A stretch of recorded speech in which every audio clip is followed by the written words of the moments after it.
की इस वीडियो में हम बात करेंगे क्लास 12 की पॉलिटिकल साइंस का चैप्टर 6 लोकतांत्रिक व्यवस्था का संकट। यह आपके इम्पोर्टेंट क्वेश्चन की वीडियो होने वाली है। तो चलिए स्टार्ट करते हैं। उससे पहले अगर आपने हमारे चैनल को सब्सक्राइब नहीं किया है तो हमारे चैनल को सब्सक्राइब करें, और अगर आपको हमारी वीडियो पसंद आई हो तो वीडियो को लाइक करें। अगर आपको इससे रिलेटेड कोई भी पीडीएफ नोट्स चाहिए या कार्टून से रिलेटेड कोई भी आंसर पीडीएफ चाहिए तो आप हमारे टेलीग्राम चैनल को ज्वाइन कर सकते हैं, जिसका लिंक आपको डिस्क्रिप्शन में भी दिया गया है। चलिए स्टार्ट करते हैं 1 मार्क का क्वेश्चन।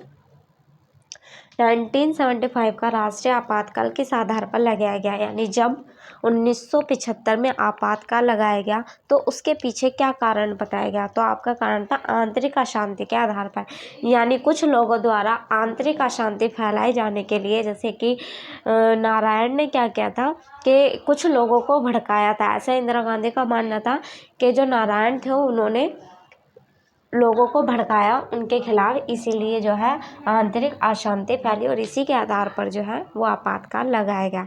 नेक्स्ट है केशवानंद भारती मुकदमा किस लिए प्रसिद्ध है। तो यह संविधान की मूल संरचना के लिए प्रसिद्ध है।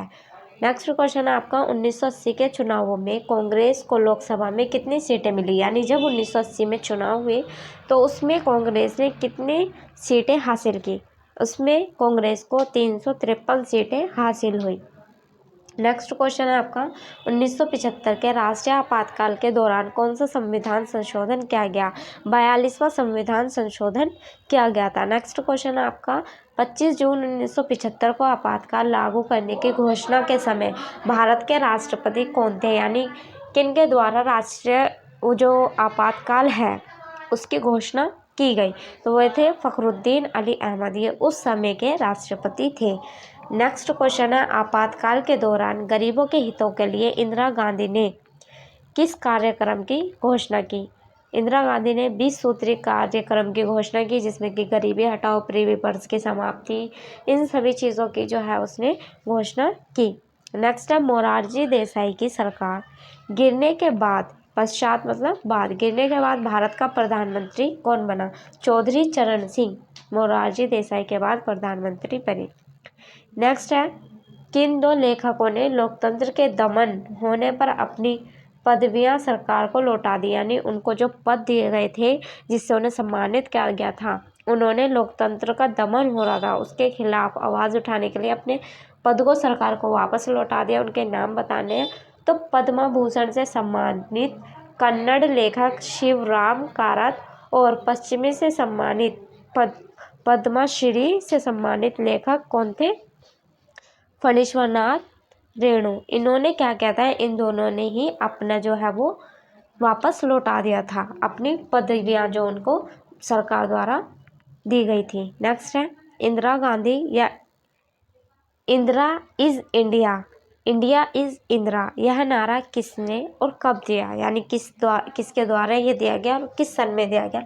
ये कांग्रेस के अध्यक्ष DK बरुआ ने 1974 में दिया था।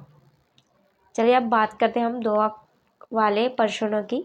तो उसमें पहला क्वेश्चन है आपका गुजरात में जनवरी 1974 के छात्र आंदोलन के कारण बताइए, यानी गुजरात में जब छात्र आंदोलन चलाया गया 1974 में तो उसका क्या कारण था। सबसे पहला कारण था बढ़ती हुई महंगाई जो थी वो उसकी जो दर थी वो बहुत ज़्यादा बढ़ती जा रही थी, और उच्च दरों पर जारी भ्रष्टाचार के खिलाफ, यानी जो भ्रष्टाचार था वो भी डे बाई डे जो है वो इंक्रीज होता जा रहा था। नेक्स्ट क्वेश्चन है आपका जयप्रकाश नारायण ने बिहार के आंदोलनकारी छात्रों के नियंत्रण को किन शर्तों पर स्वीकार किया, यानी वो जो है छात्र आंदोलन का नेतृत्व करेंगे लेकिन उनके पीछे उनकी क्या शर्त थी। तो उनकी शर्तें आंदोलन अहिंसक रहेगा, यानी उसमें कोई हिंसा नहीं होगी, और अपने को सिर्फ बिहार तक सीमित नहीं रखेगा, यानी ये जो है वो और भी ज़्यादा व्यापक होगा, यानी इसको और भी दिल्ली तक इसको ले जाया जाएगा, ये सिर्फ बिहार तक ही सीमित नहीं रहेगा। नेक्स्ट क्वेश्चन है आपका गुजरात और बिहार के छात्र आंदोलन के प्रमुख नेताओं के नाम बताइए, यानी गुजरात में जो नेतृत्व कर रहे थे वो मोरारजी देसाई थे और बिहार में जयप्रकाश नारायण ने इसका नेतृत्व किया। नेक्स्ट क्वेश्चन है आपका निवारक नज़रबंदी का क्या अर्थ है, आपको इसका मतलब बताना है। तो शक के आधार पर गिरफ्तारी संबंधी संवैधानिक प्रावधान, यानी अगर आपको किसी पर शक है कि वो कुछ क्राइम कमिट करने वाला है तो उसके आधार पर किसी व्यक्ति या किसी भी नागरिक को जिस प्रशकों से गिरफ्तार करना उसे ही निवारक नज़रबंदी कहा जाता है। आपातकाल के दौरान इसका जो है वो दुरुपयोग किया गया, यानी कि बिना शक के ही उनको सिर्फ लग रहा था कि यह हमारे काम में जो है वो बाधा उत्पन्न कर सकते हैं, तो उनको इस प्रावधान के थ्रू उनको अरेस्ट कर लिया गया। नेक्स्ट है आपका आपातकाल के दौरान संवैधानिक प्रावधानों किए गए किन्हीं दो परिवर्तनों का उल्लेख कीजिए। यानी जब आपातकाल था उस दौरान, आपातकाल के दौरान संविधान में कौन कौन से दो प्रावधान किए गए उसके बारे में आपको बताना है। तो इसमें है, पहला है प्रधानमंत्री, राष्ट्रपति और उपराष्ट्रपति पद के निर्वाचन को अदालत में चुनौती नहीं दी जा सकती। यानी कि प्रधानमंत्री के, राष्ट्रपति और उपराष्ट्रपति के, और लोकसभा के कार्यकाल को यानी 5 वर्ष जो होता है उसे बढ़ाकर 6 वर्ष करना, ये क्या था कि उसमें इन्होंने प्रावधान को चुनौती दी।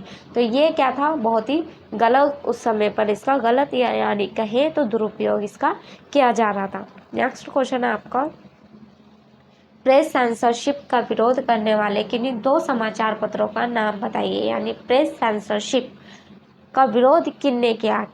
तो पहली थी इंडियन एक्सप्रेस और दूसरे है स्टेटमेंट। ये आपको याद रखना होगा, ये बहुत ज़्यादा इम्पोर्टेंट है और एग्जाम में पूछ लिया जाता है। नेक्स्ट आपका लास्ट क्वेश्चन, 1977 के लोकसभा चुनावों में किन्हीं दो परिणामों का उल्लेख कीजिए।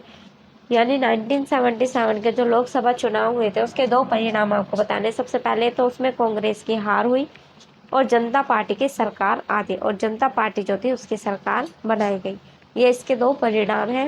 ये भी आपकी जो वीडियो है ये कंप्लीट हो जाती है। और अगर आपको हमारी वीडियो पसंद आई हो तो वीडियो को लाइक करें, चैनल को सब्सक्राइब करें। Thanks for watching.